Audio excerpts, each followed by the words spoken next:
As we turn now to continue to talk about the U.S. military operations in Iraq and Syria, we turn to President Obama speaking on CBS's 60 Minutes last night, saying the U.S. underestimated the rise of the Islamic State.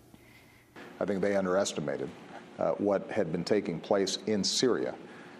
Essentially what happened with ISIL was that you had al-Qaeda in Iraq, which was a vicious group, but our Marines were able to quash with the help of Sunni tribes. They went back underground. But over the past couple of years, during the chaos of the Syrian civil war, where essentially you have huge swaths of the country that are completely ungoverned, they were able to reconstitute themselves and take advantage of that chaos. That was President Obama on 60 Minutes. Joining us now in Washington, D.C., Raed Jarrar, an Iraqi-American blogger, political analyst, also the Policy Impacts Coordinator at the American Friends Services Committee. Raed, your assessment of what's happening right now and this President Obama's statement that they underestimated the strength of the Islamic State. I think there is evidence that facts on the ground suggest the contrary, that the U.S. and its allies have been exaggerating the threat of ISIS, especially the threat of ISIS to the United States.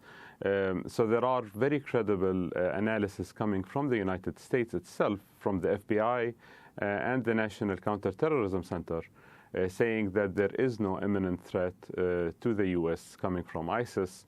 Actually, even the United States official memo to the UN last week justifying its intervention in Syria did not really mention ISIS as a group that is posing threat to the U.S., but rather mentioned the other made-up group, Khorasan, as the group that is threatening the U.S., and therefore the U.S. had to go in self-defense.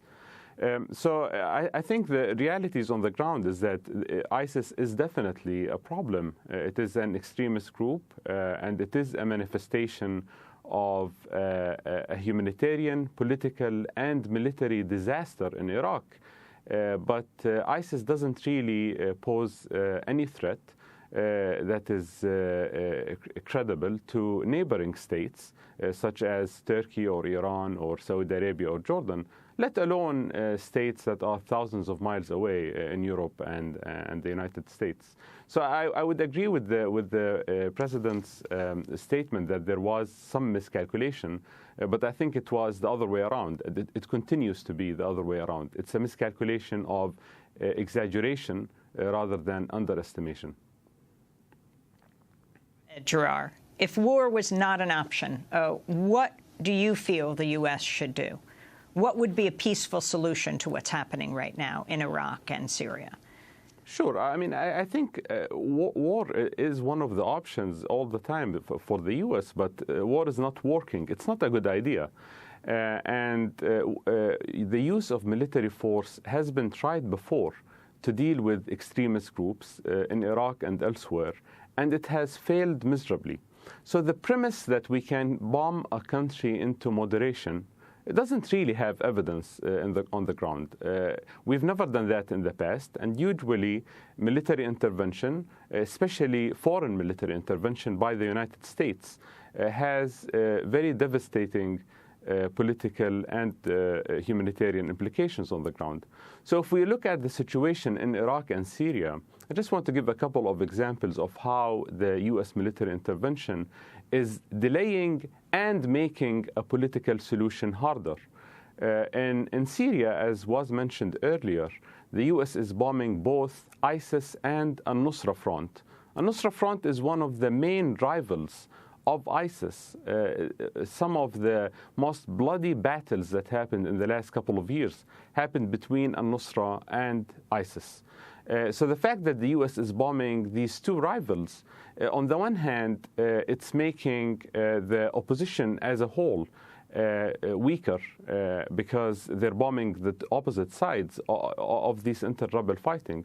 But on the other hand, which is even more important, the U.S. is helping unite these extremist groups that have been fighting rather than help draw a wedge between them and keep them separate.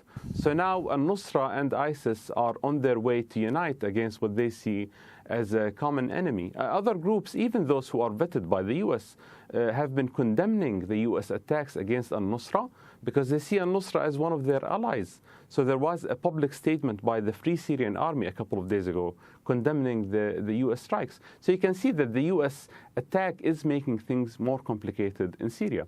In Iraq, it's the same. There are very legitimate groups in the Sunni areas that fell out of the control of the Iraqi government earlier in the year. And these groups have legitimate grievances that can be addressed through the political process.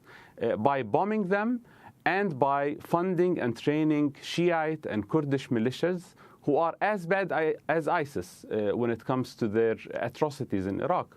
What we are doing, the U.S. is helping unite ISIS with these more legitimate actors who have been tolerant, not big fans of ISIS, but they've been tolerant to ISIS because they thought they can use it as a leverage. Our bombs are helping unite ISIS with these actors rather than isolate them.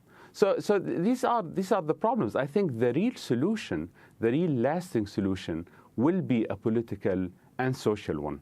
In Iraq, there were many prospects of social and political solutions in the last couple of years. The U.S. did not really help push that agenda forward, and it kept the situation deteriorate in Iraq, although it had some leverage. But until now, I think there are some possibilities for a real political and social solution in Iraq that would would help rejoin all of the Sunni legitimate actors who have been pushed out of the political system and isolate political extremism and military extremism, including the one that is coming from ISIS. But while we're bombing Iraq and Syria, I don't think that will happen.